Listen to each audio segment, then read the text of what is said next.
So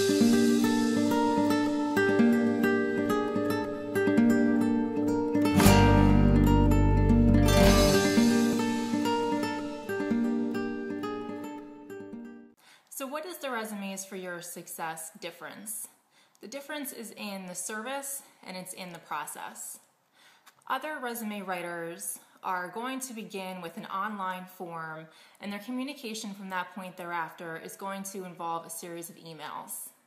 They're going to treat you differently if you're a student versus an executive. At Resumes for Your Success, as I mentioned before, the magic really happens in that phone call, and you will always work directly with me. You will be treated the same if you are a student or an executive, regardless of where you are in your career journey. And unlike other companies who charge you for all the add-ons, once you're a client of mine, if you need help preparing for an interview, it's yours.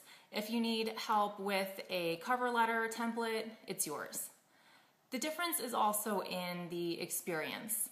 I looked at a profile of a resume writer on a competitor's site and saw that by trade she was a chemical engineer. The recruiting game changes and evolves, and unless you're directly involved with it on a daily basis, your resume writing skills are falling behind, and you're going to get an outdated resume from someone like this.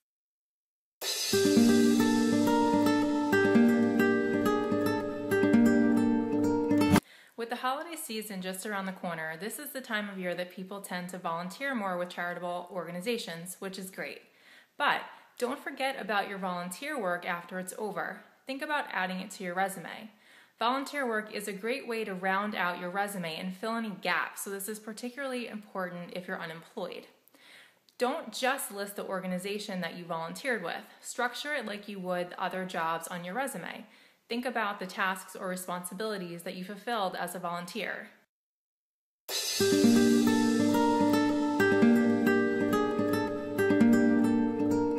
The ways in which your personal life can impact your chances of employment may not seem so obvious. One way, which has achieved a lot of attention in the media in the last few years, is what you do on social media sites like Facebook and Twitter. Some companies have reportedly hired people just to search online for information about their candidates. Never assume a full sense of privacy when you're on social media sites, and never post anything that you wouldn't want a future employer to see. The next one is something that probably doesn't occur to a lot of people: your credit score.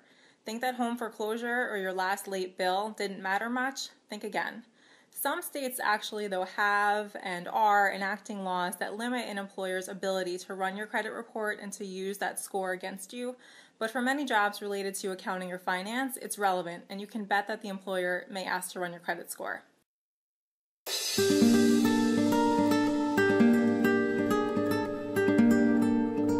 Always do your homework before an interview. See if the company has a presence on social media sites like Facebook, and definitely spend some time on their company website. You have to know what types of products and services the company delivers before your interview. Many sites will also have a section that talks about their values. Spend some time looking through this information as well, because many interviewers will be assessing if you're an overall good fit with their corporate culture. Want to really impress your interviewers? Take a look through the company's last annual report and try to work in a comment about the company's financial standing during your interview.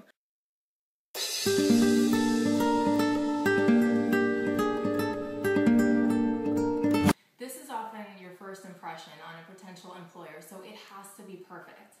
Verb tense, formatting, illustrative accomplishments, a marketing aspect, keyword optimization. Do you know what these things mean? If so, you're ahead of the game. But do you know how to achieve them? Searching for a new job can be stressful enough, so my advice is to hire a professional to do your resume. Some people think they can have a friend or a relative assist, but the truth is, unless this person has worked in the recruiting industry, they might be able to pick up on a spelling error or two, but beyond that, they're not going to be able to assist much.